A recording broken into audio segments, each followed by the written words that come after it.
घरफोडी करणाऱ्या एका कुख्यात आरोपीला अखेर पोलिसांनी गजाआड केला आहे।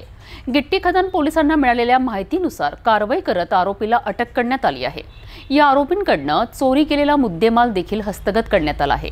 यामध्ये सोन्याच्या दागिन्यांचाही समावेश आहे। गिट्टी खदान पोलिसांना मिळालेल्या गोपनीय माहितीनुसार घरफोडी करणाऱ्या कुख्यात आरोपीला अटक करण्यात आली। पोलीस उपायुक्त नित्यानंद झा यांनी दिलेल्या माहितीनुसार आरोपीने शहरातील विविध भागात घरफोडीच्या घटना घडविल्या होत्या।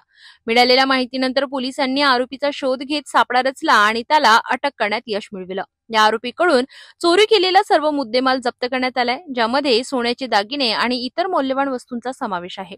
पोलिसांनी आरोपी विरुद्ध गुन्हा दाखल करून पुढील तपास सुरू केला आहे। या यशस्वी कारवाईमुळे परिसरातील नागरिकांमध्ये समाधानाचे वातावरण आहे।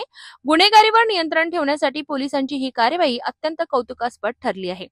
डीसीपी नित्यानंद झा यांच्या मार्गदर्शनाखाली गिट्टी खदान पोलिसांनी हे ऑपरेशन पार पाडले।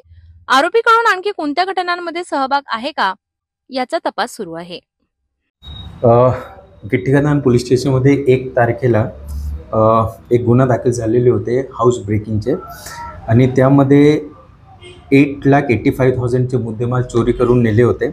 आणि गिट्टी खदान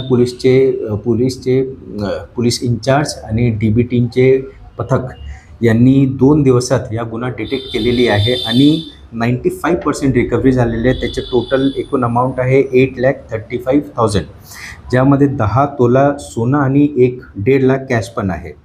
आणि या गुन्हा आरोपीने कबूल दिलेली आहे की त्यांनी 30 तारखेला गुन्हा केलेले होते आणि याचे आरोपीचे नाव पाल राजेंद्र सिंग चिमा आहे। त्याचे वय 32 वर्ष आहे। यामध्ये 95, जसं मी सांगितलं की 95% अमाऊंट रिकवर झालेले आहे।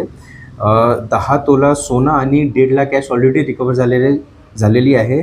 2 लाख कॅश गेलेले होते, त्यापैकी 1.5 लाख कॅश मिळाले। फक्त 50,000 त्यांनी खर्च केलेले आहे। त्याचे तपास आता पण चालू आहे। या कामगिरीमध्ये पोलीस स्टेशनचे इंचार्ज कैलाश देशमाने साहेब आणि त्याचे जे DB टीमचे पथक आहे त्यांनी ही कामगिरी केलेली आहे।